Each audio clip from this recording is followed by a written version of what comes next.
وبركاته مقعي وعن عبد الرزاق علي والدي دمانتين soo dhawaad inta ku xiran YouTube channel-kayga sidoo kale page-kayga Facebook-ga wali waxa inoo socda casharada imtixaanaha ah ee ku saabsanaa maadada research methodology-ga sidoo kale kuwa books-ka waxa caawa casharkan ku socota research-ka waxaan rabaa insha Allah inaan idin kula wadaago qaabka loo sameeyo sample size-ka ama qaabka sample size-ka loo qaato inaysan ardayga iska qaadan karin ee leedahay qaacido iyo wadooyin loo maro aad iyo aad u sahlan biidnillahi alkarim video-gan aad kaga bogan doontaa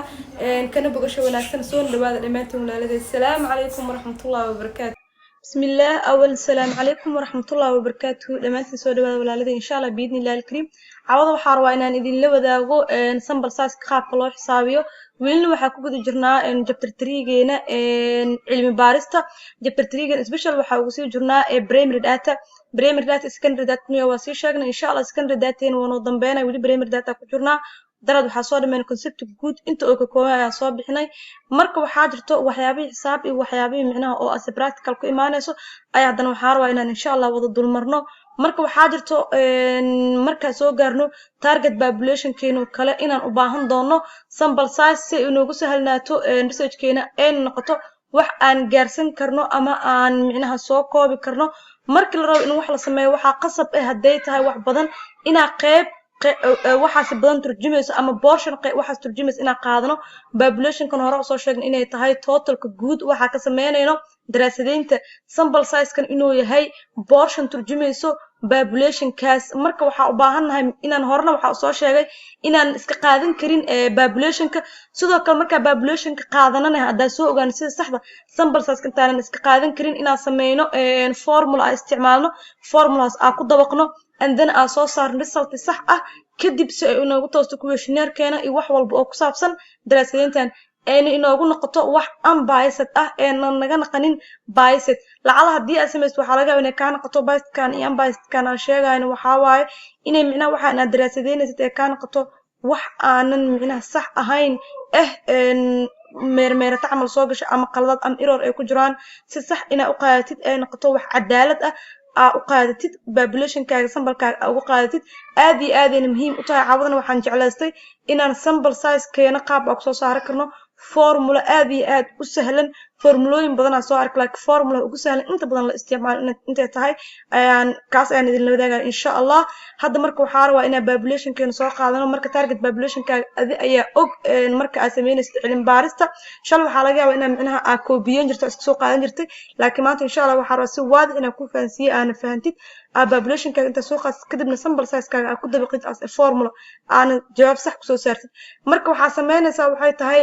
marka rabtid inaad target population soo qaadid marka hore inaad horta area wax aad ka sameynaysid aad soo qaadanaysid target population kaaga area way badan tahay waxay noqon kartaa qaybo kala duwan micnaha waxa aad markaas aad ka hadday tahay bangiyo oo kale hadii ay tahay horena waa soo sheeg hooyada dhalanka oo kale hadii aad xaafad aad ka sameynaysid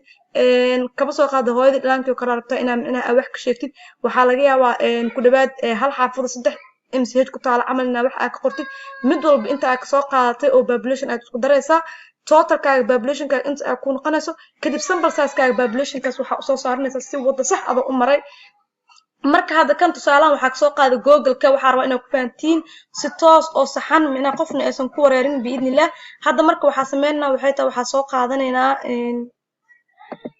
waxa soo qaadanaynaa mar laser kana dooranayna waxa rabnaa inaan soo qaadano kana Google ka soo qaado we have waxa haysanaa 240 oo target population keena how we can get possible sample size kan soo ku heli karnaa hada waxa soo ogaan qaabka ku heli karno population keena hada marka sideen ku heli karnaa waa sample size keena solvents formula waa formula aad iyo aad u sahlan yahay inta badan waxa isticmaasho ardayda sameynaysa daraasadeynta waa uu sahlan yahay waxaadna si sax ku heli kartaa population kaaga sample size kaaga adoo u maray wada sax ah kalsooni adoo ku qabtid iyo qaabka soo saartay biidnillahi alkarim waxaan rajeynayaa insha Allah hadaa koobiyeenas ama inta soo qaad nambarada aad ku bedelinaysid maanta soo sax ina fahmi doontid marka qaacidada loo sample size kan waxa u qaadanayna horta n small u qaadanayna population kan waatana n small waxa noo sample size keena n capital na waxa noo population size keena sidoo kale waxa haysanaa marginal of error haysanaa marginal of error kana waxa inoo noqonayo waa ida ay qaadan doona oo error keena qaacidada marka waa kan aad iyo aad u sahlantaa waxaa lagu helaa waxay tahay sample size keena waxaa u qaadanay n small is equal inay leeg tahay intaan oo noo target population keena ama population size keena loo qeybiyo 1 plus n capital wili noogu taagan populationka oo ku dhufsan ama lagu dhuftay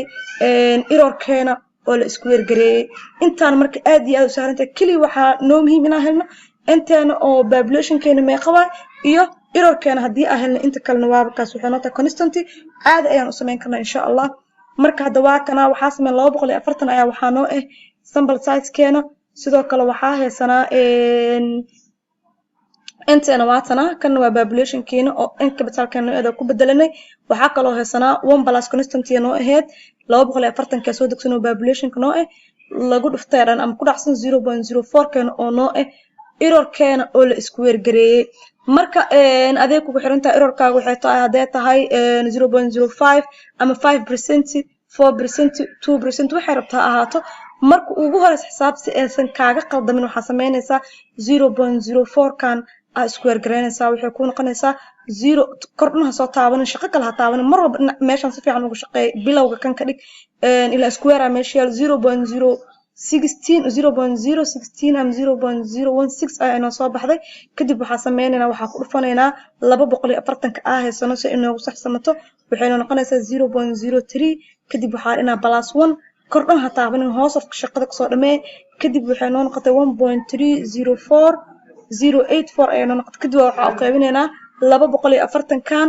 hadda marka isku qaybin waxa soo baxday 173.41 waa sample size keena oo aan ku keensanaysa sax ah formula aan u marnay marka 41dan 1 kan waa ka tagayna wixii ka dambeeyo pointiga waxa qaadanaynaa 173 ayaa waxa inoo ah sample size keena 240 waxa inoo ahay population keena hadda marka intaan ayaa noo turjumaysa waxaan ku soo saarnay unbiased marka insha Allah waxa rajaynayaa inaad fahmi doontaan aan mar dambe ku wareegi doono si saxna u fahmi doontaan waxaa kaloo soo qaataa waxay tahay example kale si hadii kaas aad ku reetid kan si fiican aad ugu fahantid example kan hadda ahaysan waxa study kan waxa ku sameeynaa lahay population ka haysan waa 10,000 what is the size of your sample if you allow that the aqaati 2% margin error scan waa using 2% waxa isticmaalayna waxay tahay margin error keena marka sample size ina soo saarno karo ama ahsan computer waxa sameeynay isla qaacidadii waaye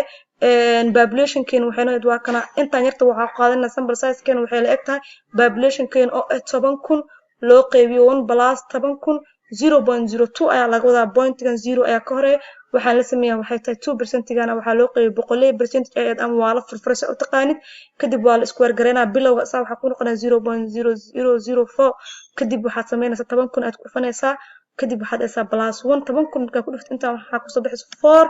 plus 1 ayaad dhehaysaa and then ayaad 10,000 qaybinaysaa marka hore hoos oo dhan ka soo shaqeey 5 ayaad waxa u qaybinaysaa hadda 5 waxa u qaybsanaynaa 10,000 loo qeybiyo 5 hadheena 2,000 oo qof ayaa waxa noo sample size keena aan u qaadan karnaa si direct waa ka marka therefore for your representative sample size kaaga inuu 2,000 ayaa lagu sheegay out of 100,000 oo ahaa population kaaga waa kaas aad iyo aad ayuu sahlayaan si qurux badan waa ku soo saarna waxa jiraan formulooyin kale oo la isticmaali karo laakiin majority-ga ardayda waxay isticmaalaan solvent scan ay isticmaalaan formulahan aad iyo aad ayuu sahlan yahay maanta waxa rajaynayaa insha Allah qof walba inuu ka kaftoomi doono inuu micnaha soo koobiyo oo soo qaato meesha oo ka imaado meesha u socdo iyo wuxuu yahay inaan wada fahmi doono aan wada fahnay biidnillaahi alkariim una share garay ama labadaag walaalkaaga si ay ugu faa'iideystaan aad iyo aad ay muhiim u tahay cashiradan arday badan ku dhiban waa arkay ka faa'iideysi wanaagsan salaamu calaykum wa rahmatullaahi wa barakaatuh